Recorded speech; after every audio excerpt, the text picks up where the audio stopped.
उत्तर पश्चिम भारत का एक राज्य है हरियाणा। हरियाणा की आईटी सिटी है गुरुग्राम यानी गुड़गांव। वहां से सटा हुआ एक जगह है मेवात। वहां पर क्या होता है, क्या हुआ है, क्या हो सकता है? नहीं नहीं, कुछ नहीं हुआ। आपकी सोच में कुछ खोट है। गोहत्या करने वाले अखलाक या तबरेज चोर के नाम पर महीनों बरसों तक चीखने वाला लिबरल गैंग मन ही मन प्रसन्न है। उनके लिए मेवात में हुए आतंकी हमले के निहितार्थ बिल्कुल अलग हैं। उनका सबसे अच्छा तर्क यह है कि भला हिंदुओं को अपनी धार्मिक यात्रा वहां से निकालने की आवश्यकता ही क्या थी।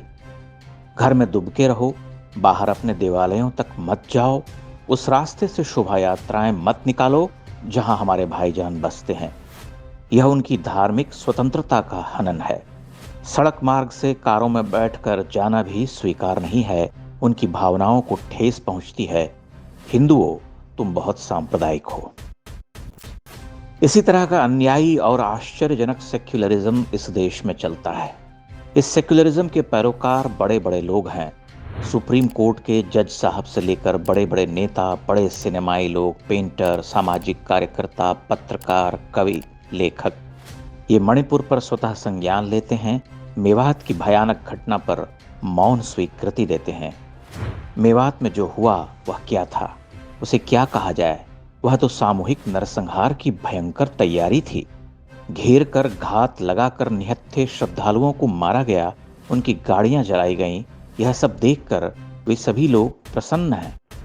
जिस देश में सेक्युलरिज्म और डेमोक्रेसी की बहुत चिंता सताती है, ऐसे चुप हैं जैसे पतझर के निचाट सूने में चुप्पी पसरी रहती है, खुप सा सन्नाटा। ये पुराना अभ्यास है, पिछले 100 वर्षों का अनुभूत, देखा भोगा हुआ। देश विभाजन से पूर्व की नृशंसताओं से लेकर विभाजन के समय की मारकाट हो या उसके बाद के दशक, सभी घटनाओं पर समाज का यह वर्ग तभी बोलता है जब इनमें चाबी भरी जाती है।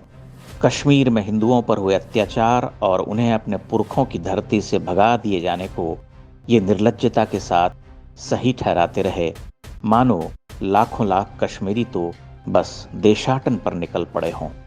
घर में कुंडी लगाई और चल पड़े। इनसे पूछिए कि बंगाल में क्या हो रहा है, ये चुप हो जाते हैं। गॉड्स ओन कंट्री यानी केरल कैसे डेमन्स पैराडाइज बन रहा, ये चुप। कायदे आजम की पाक धरती पर जो 17% हिंदू बसे थे, वो कहां बिला गए, ये चुप। बांग्लादेश के 33% हिंदू 6 से 7% पर कैसे आ गए, ये चुप। ये कमाल की चुप्पी है।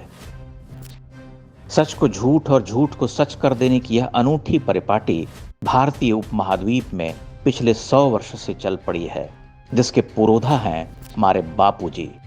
उन्होंने ही कहा था, मार खाते रहो, मर जाओ, एक दिन उनका हृदय परिवर्तित हो जाएगा। जब सभी मर ही जाएंगे तो हृदय भला किसका परिवर्तित होगा? बापूजी की पिलाई घुट्टी ने इस देश में महान सेक्युलरों की पौध उगाई है। वे मेवात को नहीं देखते, कश्मीर को मुगलों का बसाया जन्नत कहकर सीना फुलाते हैं। इतिहास में नहीं झांकते, वर्तमान को भी वैसे ही देखते हैं जैसे देखना उन्हें अच्छा लगता है। वे काशी को विवादित स्थल मानते हैं, शिवलिंग को फव्वारा, त्रिशूल, कमलदल, शंख, कलश और कीर्ति मुख आदि से सज्ज भग्नावशेष को भी मस्जिद कह देते हैं। वे बड़े लोग हैं, दृष्टा हैं, कलमकार हैं, चित्रकार हैं, हाकिम साहब हैं, नेताजी हैं। उनसे हमें सीखना चाहिए कि कैसे मार खा खाकर और अपनी आंखें बंद कर जीवन गुजारा जाता है। कुछ बोलिएगा नहीं, बोलना मना है।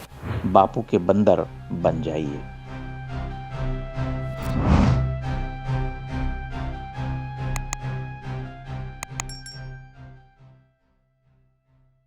इंडेक्स ऑनलाइन के वीडियो समाज को समर्पित हैं। आप इनको डाउनलोड करके जैसे चाहे वैसे प्रयोग कर सकते हैं। चाहे तो आप हमारे टेलीग्राम चैनल से जुड़ सकते हैं। वहां सारे नए पुराने वीडियो आपको मिल जाएंगे। हमारे सोशल मीडिया लिंक हर वीडियो के डिस्क्रिप्शन में होते हैं। हमारा एकमात्र उद्देश्य हिंदू समाज को जागृत और एकजुट करना है। इसमें सहभागी बने। धन्यवाद।